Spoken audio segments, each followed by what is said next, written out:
A igreja, ela está vivendo momentos de batalhas. Muitas das vezes, batalhas que a gente às vezes nem percebe. Estamos vivendo dias de batalhas e pelejas. Mas entenda uma coisa, essas batalhas e pelejas são no mundo espiritual. A palavra de hoje é uma palavra profética, uma palavra para abrir seus olhos, para trazer direção, para aguçar os seus sentidos espirituais. Entenda uma coisa, tem muita gente morrendo por falta de conhecimento da palavra.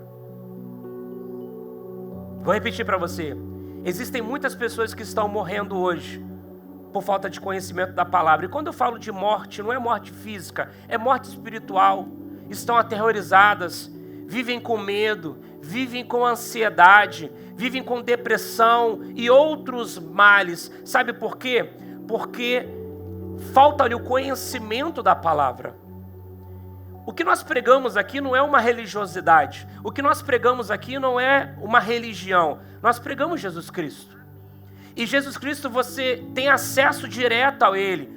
Existem determinados tipos de, vamos dizer, de religiões, onde apenas uma pessoa, ela é permitida abrir a Bíblia e ler para você. Quantos lembram de algumas assim? Só que o que nós pregamos aqui é o Evangelho de Cristo. E o Evangelho de Cristo é aquele que o véu se rasgou de cima para baixo. E você tem acesso direto ao Pai. Então você tem acesso à palavra. Na sua casa, no seu carro, no seu trabalho.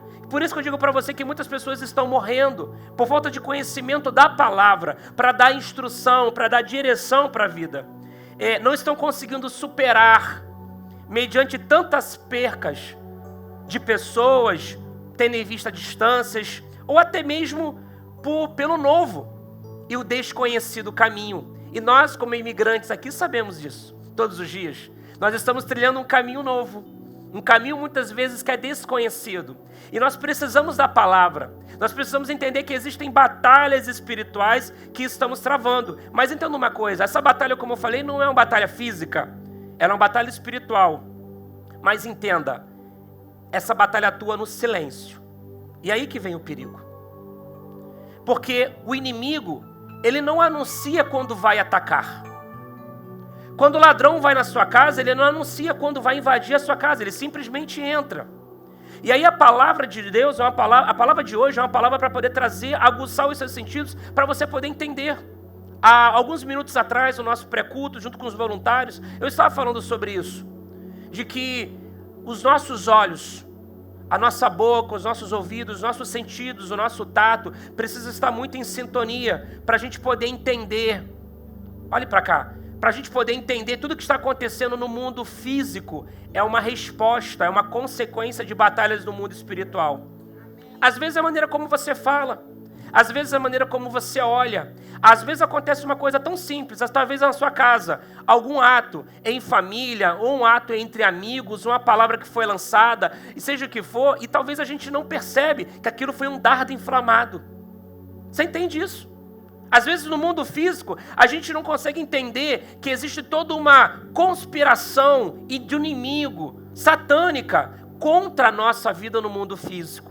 E a palavra de hoje é para isso, para trazer isso para você. Mas entenda uma coisa, mas eu tenho uma boa notícia para você. Eu quero trazer para você uma palavra de boas novas para você. Porque como eu já falei e sempre eu vou falar nas minhas celebrações de domingo, nós somos o único povo. Vou dizer para você, nós somos o único povo que ao entrarmos numa guerra, já temos a vitória decretada. Nós somos o único povo. Somos o único povo que Deus disse assim, ó, eu vou com vocês. Ele não disse assim, vai. Ele disse assim, eu vou com vocês. Eu vou na frente e eu vou atrás. Eu vou na frente e eu vou atrás. Eu vou te proteger porque você vai ser bendito quando entrar e vai ser bendito também quando sair. Nós somos o único povo, por isso eu quero que você dê um forte aplauso ao Senhor por isso. Agora, entenda uma coisa, eu quero que você escreva isso no seu coração. A visão que Deus tem de você é bem maior que a sua. Vou repetir para você mais uma vez, anote isso. A visão que Deus tem sobre você é muito melhor do que a sua. Porque muitas das vezes nós colocamos numa posição fragilizadas, nós colocamos numa posição de fraqueza, mas a visão que Deus tem sobre nós é muito melhor, é muito maior. Por isso a palavra que eu quero liberar para você é isso. Entenda que Deus tem uma visão de você totalmente diferente, talvez do que você vê de você mesmo. Talvez você olha de manhã, olha no espelho e diz assim: eis que vai um fracassado, eis que vai uma fracassada, ou eu estou desistindo. Mas a visão que Deus tem para você é olhar para você e ver você como filho, ver alguém que é um potencial, ver alguém que Ele chamou nessa terra para poder viver o melhor, para trazer boas novas. As boas novas através da palavra são liberadas para a tua vida. Você pode dizer amém? Mas para isso, nessa guerra, você precisa estar olhando para Deus. Você precisa estar olhando para Jesus.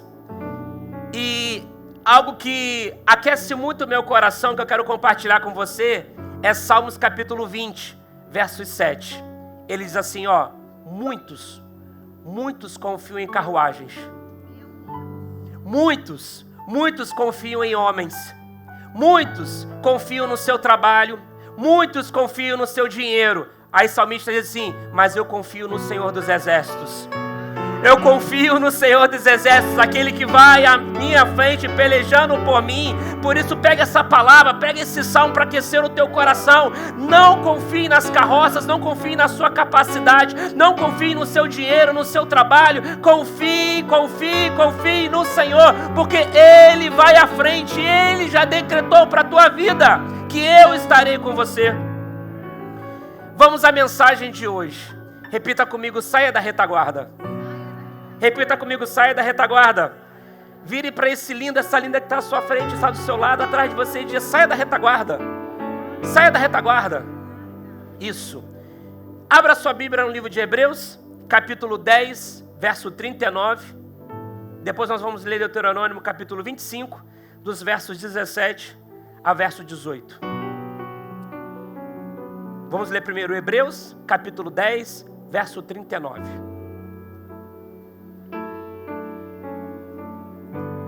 Talvez a minha tradução possa estar um pouquinho diferente, né? Mas está dentro do contexto que nós vamos falar hoje. Hebreus capítulo 10, verso 39 diz assim: nós, porém, não somos daqueles que retiram para a perdição, mas daqueles que creem para a conservação da alma. Você pode dizer amém? Agora vamos ler Deuteronômio capítulo 25, dos versos 17 ao verso 18, é a mensagem que a gente vai trazer. Eu vou trazer esses dois cenários, tanto de Hebreus como Deuteronômio, para a tua vida. Capítulo 25, dos versos 17 aos versos 18. Diz assim: lembra-te do que te fez Amaleque no caminho quando saíste do Egito. Como te saiu ao encontro no caminho e derrubou na retaguarda. Repita comigo: retaguarda. Todos os fracos, repita comigo: fracos, que iam após de ti, estando tu cansado, repita comigo: cansado e afadigado, e não temeu a Deus. Feche seus olhos. Senhor, obrigado pela tua palavra. Eu oro a tua palavra nesse momento, Senhor. Eu oro, Deus, pela manifestação. Cada manhã é uma manhã especial, Pai, de sermos envolvidos pela Tua Palavra. Cada manhã é uma manhã especial de estudarmos a Tua Palavra. E algo que nós temos aprendido em nossas vidas, que a Tua Palavra, o conhecimento da Tua Palavra nos liberta. Por isso, nesta manhã, nós estamos aqui pedindo ao Espírito Santo venha conduzir o nosso coração, que a nossa vida verdadeiramente possa ser uma terra fértil para lançar essa semente que é a Tua Palavra. Por isso, Senhor, muito obrigado em nome de Jesus. Olhe para frente. O significado de retaguarda é lugar de suporte, mas também de acomodação e medo. E é exatamente este significado, esse trabalho, esse foco de direção que nós vamos ter hoje. Nós vamos falar sobre a posição de uma retaguarda, mas uma retaguarda de acomodação, de medo, que é exatamente para onde nós vamos direcionar essa palavra de hoje. Entenda isso.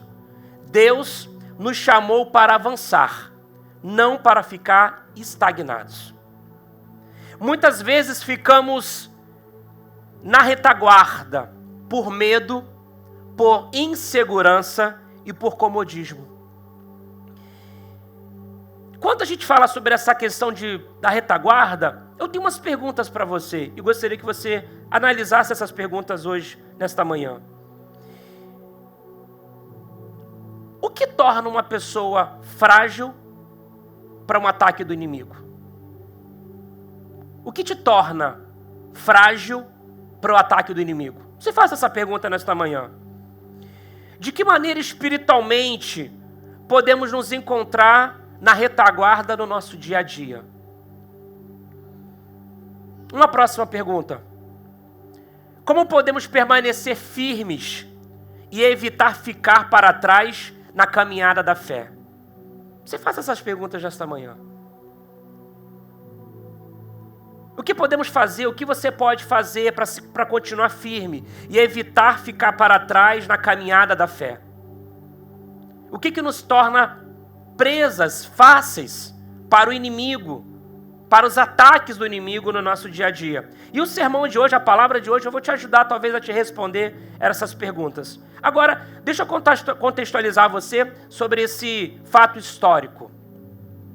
O povo de Israel sai do Egito diante de uma palavra, e no meio do caminho, eles encontram os amalequitas.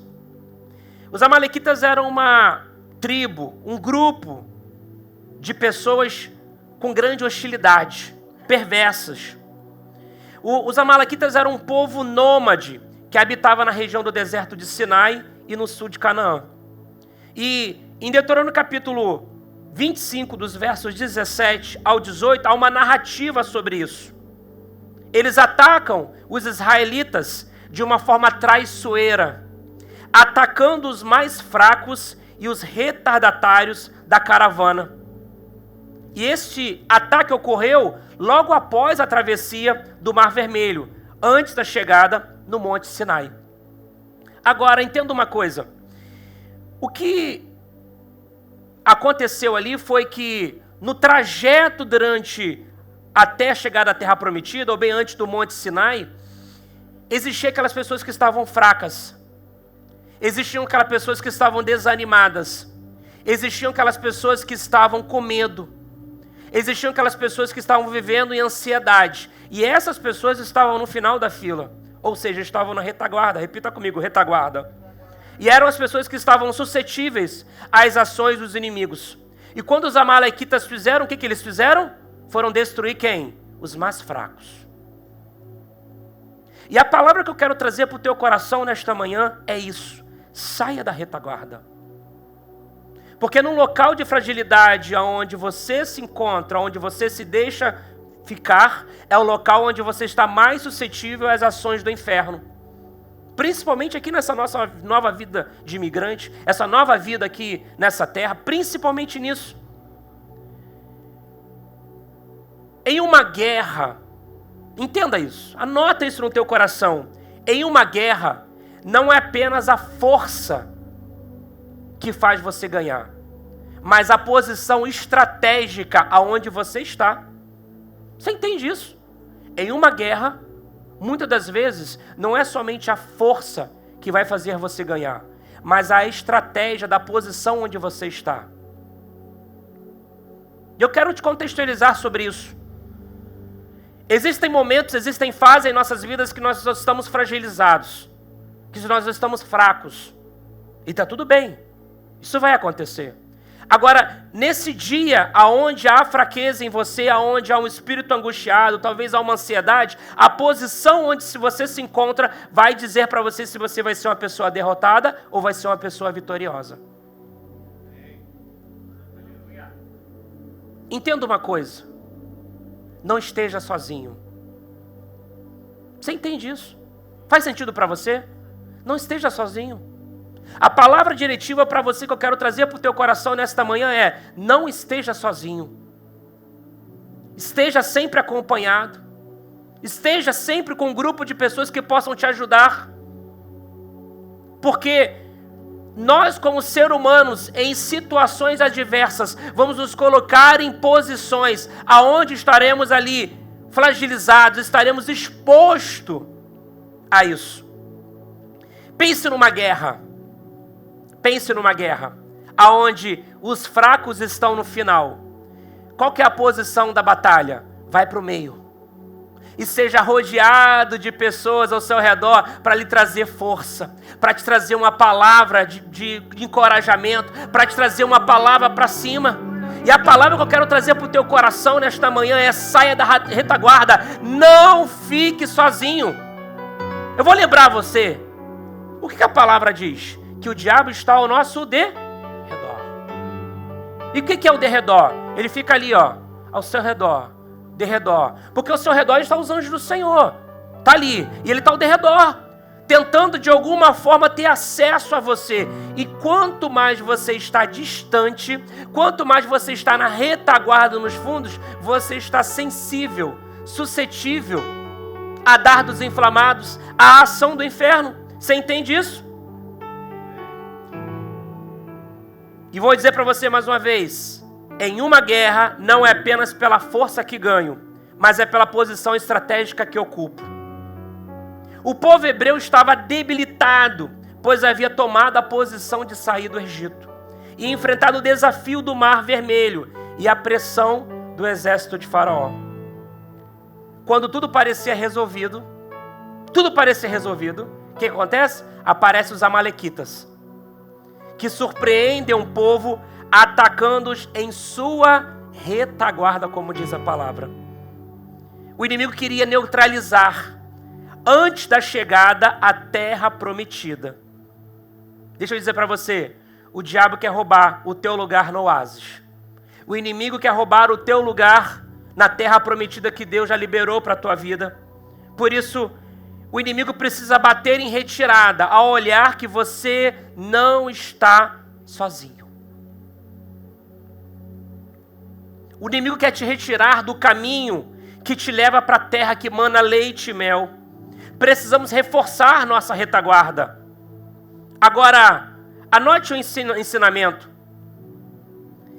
Aqueles que não estão bem têm que ficar no meio para serem influenciados pelos outros e serem restaurados. Pois na retaguarda será alvo fácil do predador. Você já parou para pensar que no momento que nós estamos mais fragilizados, nós nos permitimos sermos influenciados por pessoas que não podem nos influenciar? Você já parou para pensar nisso? Faça essa reflexão nesta manhã. Eu faço todos os dias. Num momento onde a gente está mais suscetível, que a gente está mais fragilizado, é um momento que muitas das vezes a artimanha do inimigo é fazer com que nós possamos ser influenciados por pessoas que não são influência para nós. São pessoas que não são exemplo para a nossa vida. São pessoas que o exemplo de casa, de mãe e pai, não é o exemplo que nós queremos para os nossos filhos. E são essas pessoas que se apresentam para nós como influenciadores, como pessoas que podem influenciar a nossa vida. Mas a palavra de libertação para a tua vida nesta manhã é: saia dessas influências. Busque influências que possam te levar à presença de Deus. O povo fraco, desanimado, ficou na retaguarda e foi atingido pelo inimigo. O problema é que quando estamos fracos, estamos sem congregar. Faz sentido? Quando eu estou fraco, eu não vou à igreja. Quando eu estou fraco, eu não oro. Quando eu estou fraco, eu não leio a Bíblia. Você não faz essas coisas quando você está fraco. Seja sincero. Por isso que você precisa ser influenciado. Você precisa fazer parte de um grupo. Você precisa fazer parte de uma comunidade. Porque quando alguém descobrir que você está fraco, alguém vai te ligar e dizer: ei, irmão, como você está aí? Eu tenho uma palavra de Deus para o teu coração. Levanta, o Senhor é com você. Você vai receber um text message no teu telefone dizendo: ei, querido, o Senhor é contigo nesta peleja. Levanta a tua cabeça. É a palavra de Deus para o teu coração. Não se deixar influenciado por pessoas erradas. O problema é isso, que nós estamos fracos. Nós estamos sem congregar, sem orar, sem ler a Bíblia. E é algo que me chama muita atenção. Já falei isso em outra palavra no sermão. Deixa eu dizer para você.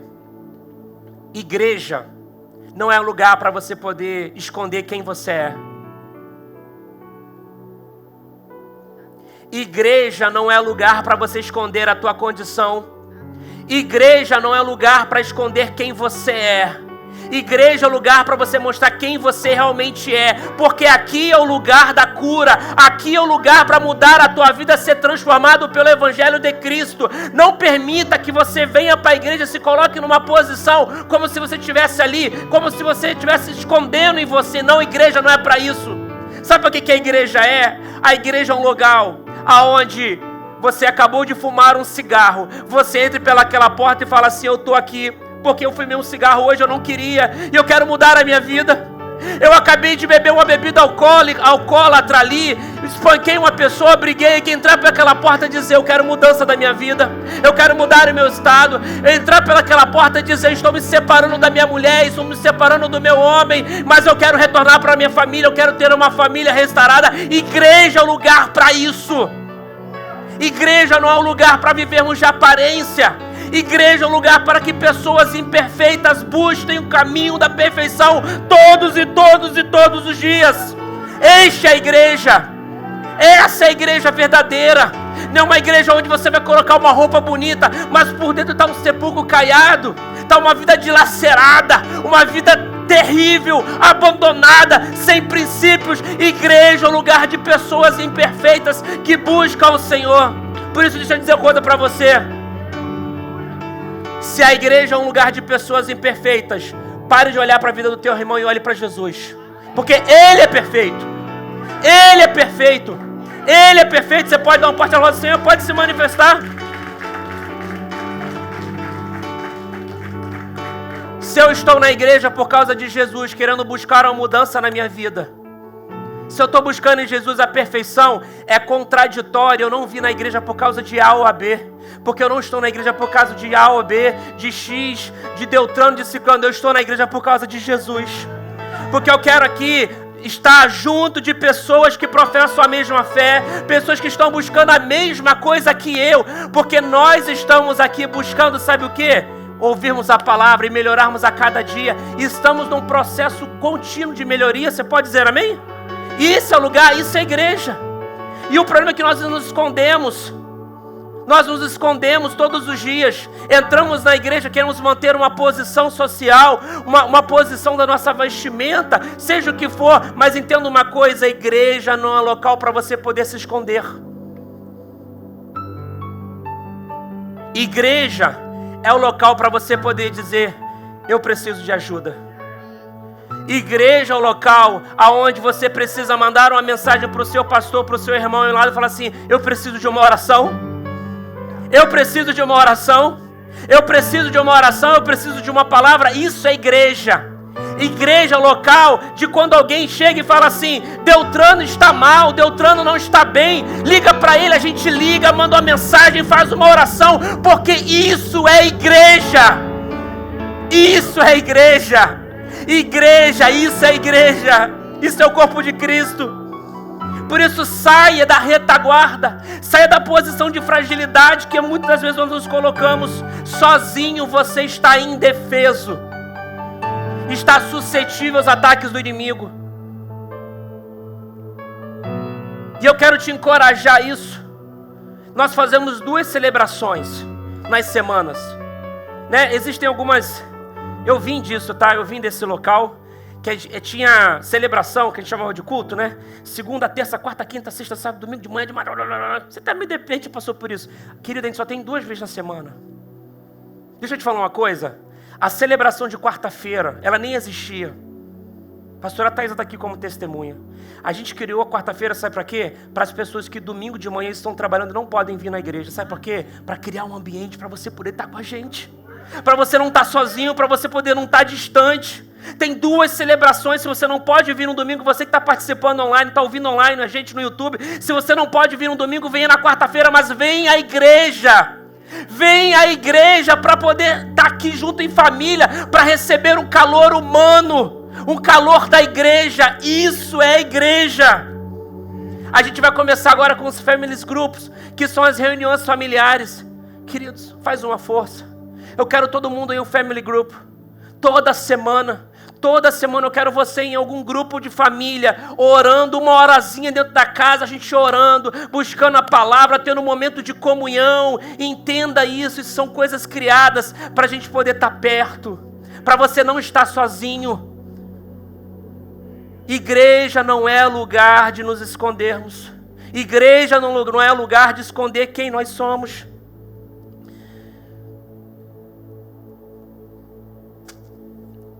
Normalmente quando um predador, ele quer pegar uma presa, ele fica observando o rebanho, ou a manada, para encontrar o animal que está mancando ou doente. Faz sentido? Para quando começar a correr, para se concentrar as forças em apenas um animal. Qual que é esse animal? Aquele que está ali, ó, que não consegue correr, que não tem força.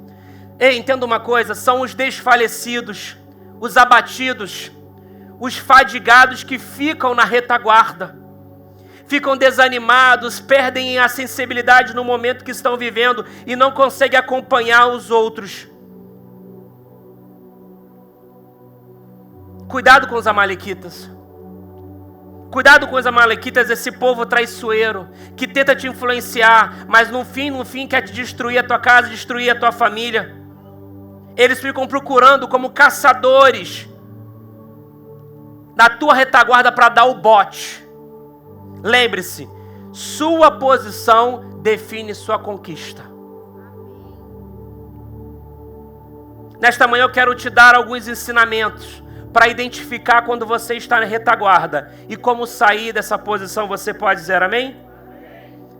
Primeiro motivo que te prende na retaguarda está em Números, capítulo 13, dos versos 31 a 33, que eu quero trazer para você.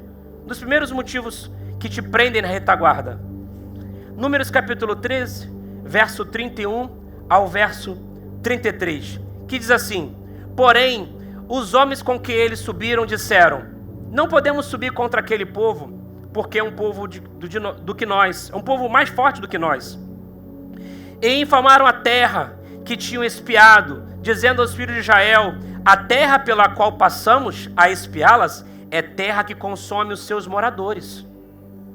E todo o povo que vimos nela são homens de grande estatura. 33. Também vimos ali gigantes, filhos de Anak, descendentes dos gigantes. Éramos aos nossos olhos como gafanhotos, assim também éramos aos seus olhos. Repita comigo: o medo do desconhecido. Primeiro lugar da retaguarda: medo do desconhecido.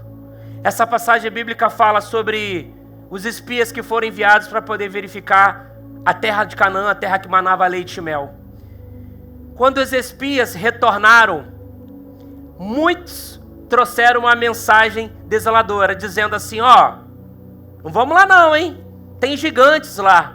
Não vamos lá não, tem adversidades. Não vamos lá não. Mas existem duas pessoas, que foi Josué e Caleb, que trouxeram boas novas. Sabe por quê? Porque a maneira como você enxerga um desafio define muito como vai ser a tua estratégia, define muito como vai ser o seu fim. Então, repita comigo: medo do desconhecido. Repita comigo: medo do desconhecido. Um dos motivos para você poder estar na retaguarda é ter medo do desconhecido. Que melhor que nós, imigrantes, para falarmos sobre o medo do desconhecido? Faz sentido para você? Então, o primeiro local que você precisa ter cuidado para não estar na retaguarda é quando você deixa o medo do desconhecido te apavorar. Deixa o medo do desconhecido dilacerar a sua vida, porque o medo impede de você tomar posse da promessa. O medo, ele te impede de você tomar posse da promessa.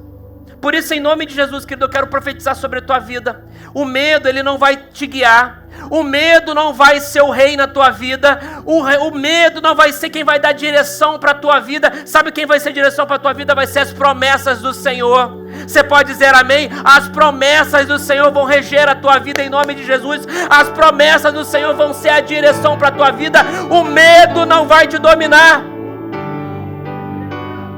O medo não vai te dominar. Segundo, Êxodo capítulo 14, dos versos 10 ao verso 12, que diz assim: E aproximando o faraó, os filhos de Israel levantaram seus olhos, e eis que os egípcios vinham atrás dele, e temeram muito. Então os filhos de Israel clamaram ao Senhor, verso 11, e disseram a Moisés: não havia sepulcros no Egito? Para nos tirar de lá? Para que morramos neste deserto? Por que nos fizeste isso, fazendo-nos sair do Egito? Verso 12. Não é esta a palavra que te falamos no Egito, dizendo: deixa-nos que sirvamos os egípcios? Pois que melhor nos fora servir os egípcios do que morremos do deserto. Repita comigo: acomodação e zona de conforto. Retaguarda. Repita comigo: retaguarda. Mais uma vez, repita comigo: acomodação e a zona de conforto me deixam no retaguarda. Você entende isso? Sabe o que acontece? Eu e você precisamos entender que precisamos estar abertos ao novo de Deus na nossa casa, na nossa vida. O problema é que sempre queremos deixar que o nosso passado dite o nosso futuro, porque nós sempre queremos olhar para o passado. Ah, mas lá eu tinha uma vida assim, lá eu fazia isso. Querido, entenda uma coisa: existe algo novo acontecendo na tua vida. O seu Deus é um Deus criativo. O seu Deus é um Deus criativo. Não significa que Deus fez o milagre daquela forma, que agora Ele vai fazer da mesma forma. Muito pelo contrário, eu creio num Deus que Ele vai fazer infinitamente mais na tua vida e na minha vida aqui nessa terra. Você pode dizer amém? Entenda isso. O medo, depois a acomodação e essa zona de conforto, ao ponto de o povo sair do Egito, olhar para Moisés e falar: Moisés, por que você me tirou daquela terra lá? Me deixasse morrer lá. Sabe por quê? Porque eles estavam deixando que o passado deles pudesse ditar o futuro deles. E eu quero liberar para a tua vida nesta manhã isso. Deixa o novo de Deus cair sobre a tua casa. Deixa o novo de Deus cair como um vinho novo sobre a tua vida. Eu não estou dizendo para você que você tem que ignorar tudo que você conquistou. Não estou dizendo isso. Eu não estou dizendo que você tem que dizer não para sua família. Eu não estou dizendo isso. Eu estou dizendo que o seu Deus é um Deus criativo. O que Ele fez no passado, Ele vai fazer no futuro, mas de uma forma extraordinariamente diferente e superior, porque Ele é criativo. Então não permita que a acomodação e a zona de conforto te deixe na retaguarda. Avance. Avance. Acorde todas as manhãs com a palavra liberada para a tua vida. Eu preciso avançar. Eu preciso avançar. Eu preciso avançar. Estou vivendo algo novo. Você pode dizer amém? Estou vivendo algo novo todos os dias da minha vida. Acorde pela manhã dizendo: Deus, bem-vindo novo. Bem-vindo novo que eu estou vivendo nessa terra. Bem-vindo novo que está vindo para a minha vida. Bem-vindo, bem-vindo, Senhor. Eu quero abrir o meu coração para o teu novo, para a minha vida, em nome de Jesus. Receba o novo de Deus na tua casa, filho. Receba o novo de Deus na tua família. Receba o novo de Deus nos seus negócios. Receba o novo de Deus na tua faculdade. Receba o novo de Deus na tua família, em todas as áreas da sua vida. Receba em nome de Jesus o novo de Deus. Você pode dar glória a Deus e dizer amém, Senhor. Fala assim: eu recebo. Fala assim: eu recebo o novo de Deus. Terceiro elemento, motivo que nos faz ficar na retaguarda. Repita comigo: falta de fé. Eita, essa é forte, né? Falta de fé. Mateus capítulo 14, versos 29 ao verso 30, que diz assim: Mateus, Evangelho de Mateus, capítulo 14, verso 29 e verso 30, que diz assim no 29: E ele disse: vem. E Pedro, descendo do barco, andou sobre as águas para ir até aonde Jesus estava. Verso 30. Mas sentindo o vento forte, teve o quê? Repita comigo: teve o quê? E começando a ir para o fundo, clamou dizendo: Senhor, salva-me. Sabe qual é a lição dessa passagem bíblica para você? É que quando tiramos os olhos de Jesus, afundamos nas dúvidas e nos medos dessa vida. Você entende isso? No início da nossa palavra eu falei sobre isso, que você precisa olhar para Jesus. Você precisa olhar para Jesus, eu e você precisamos olhar Jesus todos os nossos dias da nossa vida. Quando Pedro, ao andar pelas águas, tirou os olhos de Jesus e começou a olhar, sabe o que aconteceu ali? Eu não julgo como ser humano, de forma alguma, como ser humano, podemos fazer a mesma coisa. A questão foi o seguinte: quando Pedro está andando sobre as águas, ele tira o olhar de Jesus, ele começa a olhar pelo contexto dele. Sabe qual era o contexto dele? O homem talvez que estava descalço, talvez estava mal vestido, ou talvez era um cara de muito estudo, com um mestrado, um advanced degree, um cara com bacharelado, e de repente naquele cenário, andando sobre as águas, ele começou a olhar e falou assim: pera, não faz sentido isso aqui. Não faz sentido eu estar andando sobre essas águas, não faz sentido. Mas deixa eu te liberar para você que as coisas de Deus para você não vão fazer sentido. O novo que Deus quer para a tua vida muitas vezes não vai fazer sentido, querido. Sabe por quê? Porque Deus está fazendo infinitamente mais para a tua vida e para a minha vida todos os dias. Então não vai fazer sentido, não adianta você querer colocar Deus dentro de uma caixinha e querer determinar tudo o que Ele vai fazer, porque Ele é infinitamente mais na sua vida. Recebe essa palavra nesta manhã, começa esse domingo, começa essa semana entendendo que Deus pode fazer o sobrenatural na tua vida, mas você precisa estar olhando para Ele. Repita comigo: eu preciso ter fé. Mas pastor, falamos de tantos motivos aqui, como é que eu saio da retaguarda? Repita comigo: como eu saio da retaguarda? Josué capítulo 1, verso 9. Vou te ensinar nesse momento na palavra, como que você sai da retaguarda. Josué capítulo 1, verso 9 diz assim, começa assim: não te mandei eu?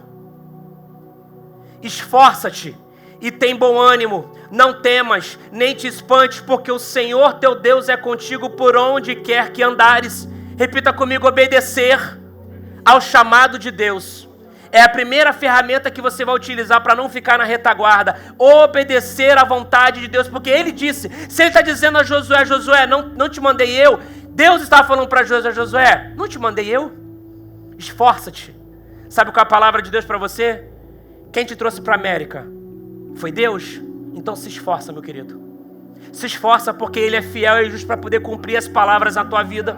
É a palavra de Deus profética para a tua vida nesta manhã. Esforça-te. E eu vou dizer mais: não temas, nem te espantes, porque o Senhor teu Deus é contigo por onde quer que andares. A obediência nos tira da paralisia espiritual. Entenda a palavra, entenda a obediência de Deus, para que você possa romper nessa terra de Canaã, que mana leite e mel. Mesmo que os gigantes se levantarem, você vai olhar e vai dizer: eu não vou temer, porque o Senhor está comigo. Segunda maneira para poder a gente não ficar na retaguarda, eu já estou terminando. Hebreus capítulo 12, verso 2, que diz assim, Hebreus capítulo 12, verso 2, olhando para Jesus, autor e consumador da fé. Segunda ferramenta para você não estar na retaguarda no seu dia a dia é olhar para Cristo. Independente das circunstâncias, olhar para Ele. Porque ao olhar para Ele vai te trazer fé, para te impulsionar para frente. Você pode dizer amém? Terceiro, agir com coragem e determinação. Tiago capítulo 2, verso 17. Assim também a fé, se não tiver obras, é morta em si mesmo. A fé precisa ser acompanhada de ação. Repita comigo: a fé precisa ser acompanhada de ação. Não adianta ser só a tua fé. Você precisa agir. Você precisa correr atrás. A gente fala muito aqui, né? Correr atrás. E existe melhor povo brasileiro para poder fazer isso? Não existe. Nós somos assim. Nós não somos? Sim ou não? Nós somos. Então nós precisamos agir com coragem e fé. Se Deus liberou a palavra para você, querido, vai para frente. Vai para frente. Se coloque de pé. Se coloque de pé nesse momento agora. Deixa eu liberar para a tua vida aqui a última ferramenta que você vai usar, que está em livro de Efésios. E eu quero ler com você isso. Efésios capítulo 5, verso 10. Eu vou te dar para você aqui um conjunto de ferramentas, de instruções para você não viver na retaguarda, para você poder sair dessa posição, porque Deus te chamou para avançar, não para viver na retaguarda. A vitória só vem para aqueles que dão o passo de fé. Pare de esticar o fio farpado no peito, tentando estourar ele, como se você fosse fazer isso sozinho, como se fosse na força do seu braço. Não vai ser na força do seu braço. Deixa eu ler para você essa ferramenta poderosa para você poder não viver na retaguarda. Efésios capítulo 5, verso 10. Efésios capítulo 5, verso 10. Deixa eu ler com você, que diz assim: provando sempre o que é agradável ao Senhor. Verso 11. E não sejais cúmplices nas obras infrutíferas das trevas, antes, porém, reprovai-as. Verso 12. Porque aqueles que fazem... Desculpa, Nicole, Efésios 5, capítulo 10. Efésios 6, capítulo 10. Efésios 6, capítulo 10. Perdão.